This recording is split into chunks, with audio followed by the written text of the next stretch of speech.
కారం ఒక్కసారి ఇలా ట్రై చేసి చూడండి. టేస్ట్ మాత్రం చాలా బాగుంటుందండి. తినే వాళ్ళకు కూడా ఇంకా తినాలి అనిపిస్తుంది. ఇడ్లీలో కానీ లేకపోతే కానీ టేస్ట్ మాత్రం చాలా బాగుంటుంది. కారపొడిలాగా కొలతలతో నేనైతే కరివేపాకు కారం అయితే చూపిస్తానండి. ముందుగా అయితే ఒక కడాయి తీసుకుని దాంట్లోకి పిచ్చే వీటిలో ఎండుమిర్చి అయితే ముందుగా వేయించి ఓ పక్కన పెట్టుకుంటున్నాను. ఆయిల్ లేకోకుండా అయితే వేయించి ఓ పక్కన పెట్టేశానండి. ఎందుకంటే ఆయిల్లో వేయగానే ఎండుమిర్చి అయితే మాడిపోతాయి కాబట్టి ఆయిల్ లేకోకుండా వేయించి ఒక పక్కన పెట్టుకున్నాను. కొద్దిగా ఆయిల్ వేసుకుని దాంట్లో పచ్చిశనగపప్పు, మినప్పప్పు అది కూడా ఒక స్పూన్ అయితే వేసుకోవాలి. మొత్తం నేను చూపించిన ఈ 3 రకాలు కూడా ఒక్క స్పూన్తోనే వాడానండి. ఈ స్పూన్తోనే మొత్తం ఒకే కొలతలో అయితే తీసుకున్నాను. వీటిని అయితే కొద్దిగా ఫ్రై చేసుకోవాలి. ఫ్రై చేసుకోగానే నేనైతే ఇందాకడ వేయించి పెట్టుకున్న మిర్చిని కూడా వేసుకున్నాను.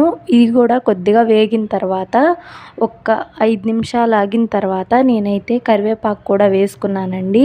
ముందుగానే డ్రై అయిన కరివేపాకునైతే ఒక పక్కన పెట్టుకున్నాను. దాన్ని ఫ్రెష్ కరివేపాకు అయితే వేసి మాత్రం చాలా బాగుంటుంది. మొత్తం అయితే ఫ్రై చేసుకుని ఒక 5 నిమిషాలు అయితే ఫ్యాన్ కింద అయితే చల్లారి పెట్టుకున్నానండి. చల్లారి పెట్టుకున్న తర్వాత ఒక మిక్సీ జార్ తీసుకుని ఫ్రై చేసుకున్న మొత్తం నేనైతే ఒక మిక్సీ జార్లో అయితే వేసుకుంటున్నాను. చేసుకున్న మొత్తం అయితే మిక్సీ జార్లో వేసుకుని దాంట్లోనే కొద్దిగా రుచికి తగ్గట్టు ఉప్పు అయితే వేసుకోవాలి. నేనైతే కళ్ళుప్పు వేసుకుంటున్నాను. అలాగే దాంట్లోనే చింతపండు, 10 వెల్లుల్లి రెబ్బలు ఫ్రై చేసుకునేటప్పుడే మెంతులు కూడా ఫ్రై చేసుకోండి. నేనైతే మెంతి పొడి ఉంటే కొద్దిగా అయితే వేస్తున్నాను. చిటికెడైతే మెంతి పొడి వేయండి. లేకపోతే ఎక్కువ వేసినా కూడా చేదైతే వస్తుంది. కొద్దిగానే వేయండి. టేస్ట్ మాత్రం చాలా బాగుంటుంది. ఇదంతా మెత్తగా మిక్సీ అయితే పట్టేశాను.